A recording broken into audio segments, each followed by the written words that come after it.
तो आज हम बात करेंगे ऐसे स्टॉक्स के ऊपर जो सारे के सारे स्टॉक्स मेरे पोर्टफोलियो में हैं और जो मेरे पोर्टफोलियो को काफ़ी अच्छा स्ट्रॉन्ग बना दी जिन स्टॉक्स ने। हम सारे के सारे उन स्टॉक्स की बात करेंगे एक एक करके।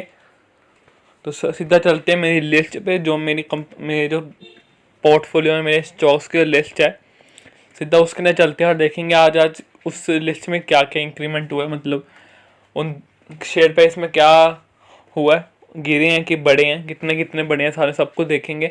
और साथ में हम आज किसी भी स्टॉक की बैलेंस शीट नहीं देखेंगे, बस आज मेरे सारे पोर्टफोलियो में जितने भी स्टॉक हैं उन सब के बारे में नाम देखेंगे और सब के बारे में थोड़ी थोड़ी बातें जरूर करेंगे।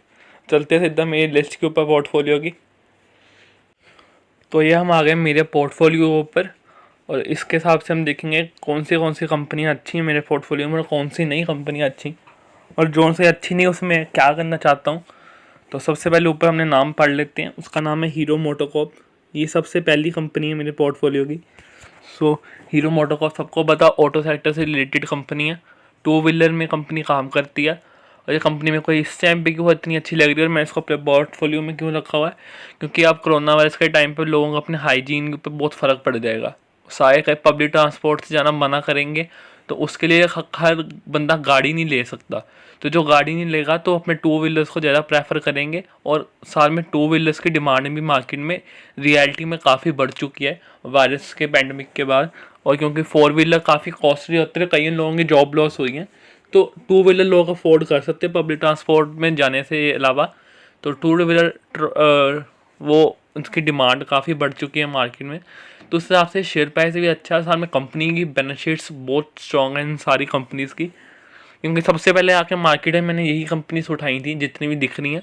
उसके बाद मैं कोई शॉर्ट कंपनीज़ पे गया था, जो छोटी मोटी कंपनीज़ हैं तो उन पे गया था, क्योंकि उन पे काफ़ी अच्छे रिटर्न मिलते हैं। अपने पोर्टफोलियो अगर आप ब्लू चिप से भर दोगे तो इतने रिटर्न मिलते हैं, काफ़ी अच्छे मिलते हैं तब, पर वो लॉन्ग टर्म में मिलते हैं। लॉन्ग टर्म जो स्टॉक्स से मैंने सारे स्टॉक्स तब के रखे हैं जब तक ये चलती हैं। इनमें से कोई स्टॉक है जो मैं तभी निकालूंगा कि इस स्टॉक में कोई न्यूज़ आएगी, क्योंकि सारे के सारे वही हैं जिनको रखो या मट्टी बेगस रिटर्न दे के ही जाएंगे, क्योंकि ये सारे स्टॉक हैं जिन्हें लोगों ने करोड़ों कमाए इन स्टॉक्स में।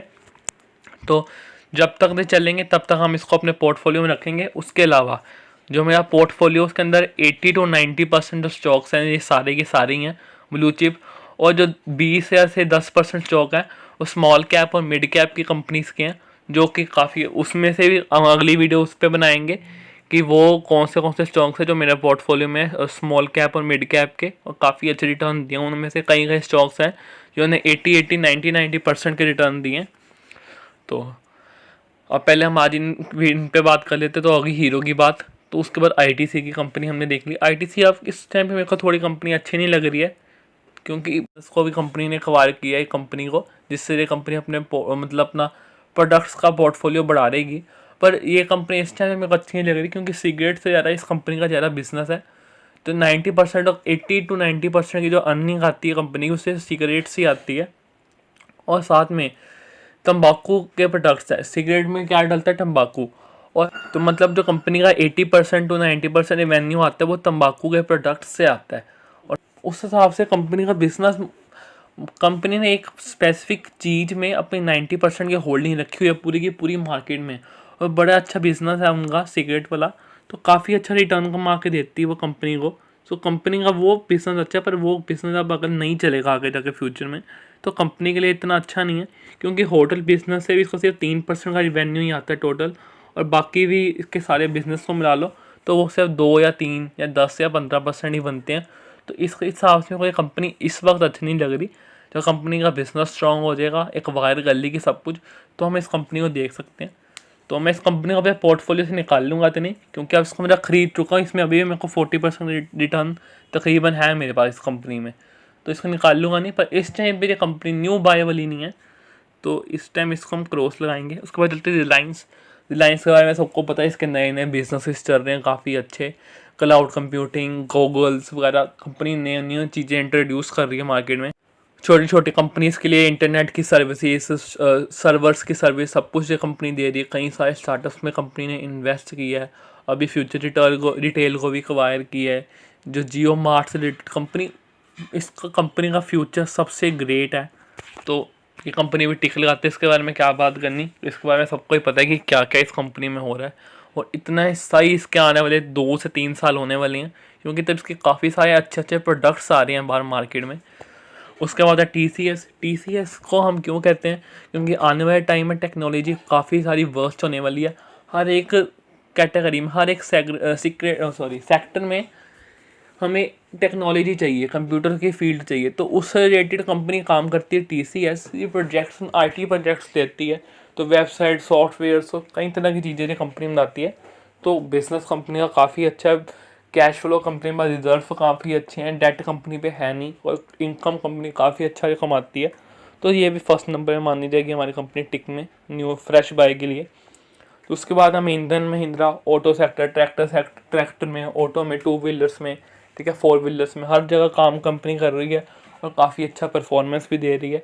तो काफ़ी अच्छे कंपनी के प्रोडक्ट्स भी हैं, तो ये भी हम टिक लगाएंगे न्यू बाय के लिए। उसके बाद ब्रिटानिया इंडस्ट्री, लॉकडाउन में जिस कंपनी ने इतना अच्छा रिटर्न दिया है, प्रॉफिट अपने बढ़ाए हैं और रिवेन्यू भी अपना बढ़ाया है, तो उस कंपनी को हम ऐसे नहीं छोड़ सकते जो इतने बड़े पैंडमिक के टाइम पे भी इतना अच्छा रिटर्न देखी गई है। तो ये भी कंपनी टिक है हमारे लिए। उसके बाद बजाज ऑटो, तो ये कंपनी 2 व्हीलर और 3 व्हीलर में काम करती है, काफ़ी अच्छे कंपनी के KTM हो गया, बजाज हो गया और वेस्पा, तो ये सारे प्रोडक्ट्स हैं कंपनी के। और कंपनी इलेक्ट्रॉनिक्स में भी काफ़ी जल्दी आ चुकी है, बिजनेस मार्केट में इसके प्रोडक्ट्स, एक्टिवा वगैरह इसकी अवेलेबल है, स्कूटी वगैरह मार्केट में इसके अवेलेबल है जो इलेक्ट्रॉनिक है। तो मार्केट में अभी से इलेक्ट्रॉनिक प्रोडक्ट्स की ज़्यादा आ चुकी है और काफ़ी अच्छा कम मार्केट शेयर भी कैप्चर कर चुके हैं 2 व्हीलर में, और काफ़ी ट्रस्टफुल कंपनी है 2 व्हीलर्स के सेक्टर में। तो ये भी हमारे लिए टिक है।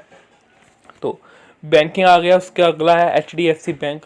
तो बैंकिंग सेक्टर में सिर्फ 2 कंपनी अच्छी, चाहे वो PSU है, चाहे वो दूसरे बैंक हैं, पब्लिक बैंक है। तो उसमें से देखा जाए तो HDFC बैंक जो है वो सबसे बेस्ट बैंक है, हर कैटेगरी में टॉप का बैंक है, इतने अच्छे कंपनी का अगर हम बिज़नेस मॉडल को चेक करें कंपनी का, इतना अच्छा है। इसके ऊपर मैंने वीडियो बना चुका हूँ एक, तो उसमें डिटेल में मैंने कंपनी का बिज़नेस मॉडल बताया। लोगों को ये तो पता है कि ये कंपनी एक बैंक से काम करती है, लोगों ने नाम सुन लिया HDFC बैंक, पर बैंक भी काफ़ी अलग तरह से काम करते हैं। कई बैंक होते हैं जो सिर्फ ब्लू चिप में बड़ी बड़ी कंपनी, मल्टीनेशनल कंपनीज को भी लोन देती हैं, कई छोटे हाउस होल्ड और लोगों को लोन देते हैं, और कई तरह के अलग अलग तरह के लोन देते हैं। तो अलग अलग कैटेगरीज के लोन देते हैं, अलग अलग फॉर्म्स ऑफ कंपनीज को लोन देते हैं, तो हमें वो चीज़ें भी देखनी चाहिए। तो ये कंपनी HDFC का पोर्टफोलियो जो है इन सारी चीज़ों में बहुत अच्छा स्ट्रॉन्ग है, और काफ़ी अच्छा कंपनी का EPS बहुत कम है कंपनी का, मतलब बहुत अच्छा है कंपनी का EPS काफ़ी अच्छा है, और डेट कंपनी पे है नहीं। आशा रेशो जो होती है वो भी कंपनी की काफ़ी अच्छी देखने को हमें यहाँ मिलती है, सबसे स्ट्रॉन्ग देखने को मिलती है। और उसके ऊपर ये बेस्ट बैंक है, 2 बैंक है इसके साथ हम देखते हैं, एक है ये HDFC बैंक और उसके साथ है कोटक महिंद्रा बैंक। दोनों के दोनों बैंक मेरे पोर्टफोलियो में, और कोटक महिंद्रा का नीचे आता है, उसके बारे में हम बात करेंगे। तो इन दोनों बैंक से मैंने एक डिटेल वीडियो बनाऊँगा, तो उसमें पूरा का पूरा बैंक जो सेक्टर है उसको कंपेयर करेंगे इन दोनों बैंक के साथ ही। टॉप के दोनों बैंक हैं, काफ़ी अच्छे रिटर्न देने वाले बैंक हैं, उसको हम होल्ड करके रखें। उसके बाद फिर से हमारा अगला शेयर आता है मारुति। सबसे ज़्यादा बिकने वाली कार्स इंडिया में वो मारुति की ही होती हैं, क्योंकि बजट फ्रेंडली होती हैं, और जो डेली लोग काम करने वाले होते हैं, इसकी जो सैलरी पर्सन होते हैं, तो उनके लिए कंपनी की कार से सस्ती होती हैं, तो वो काफ़ी ईजिली अफोर्ड कर लेते हैं। तो उस कैटेगरी में कंपनी लो बजट वाली कार बनाती है और काफ़ी अच्छी कार्स बनाती है।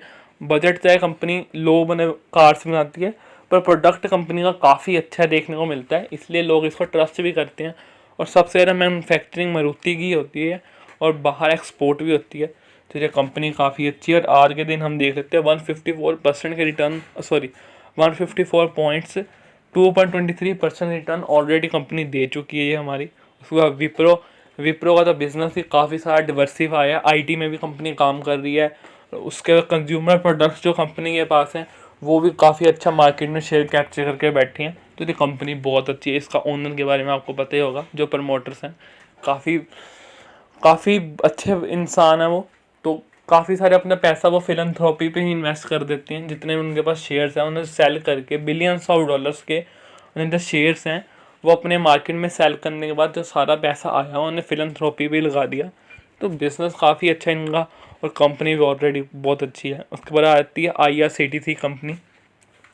तो कंपनी का जो हमें पता है कि diversify model, business model company का क्या है, सिर्फ ट्रेन से कंपनी काम करती है, ट्रांसपोर्टेशन से काम करती है, क्योंकि ट्रेन में ट्रांसपोर्टेशन भी होती है, जो गुड्स हैं वो इधर उधर भी जाते हैं। उसके बाद कैटरिंग का भी कंपनी काम करती है, टूरिज़्म का भी कंपनी IRCTC में काम करती है।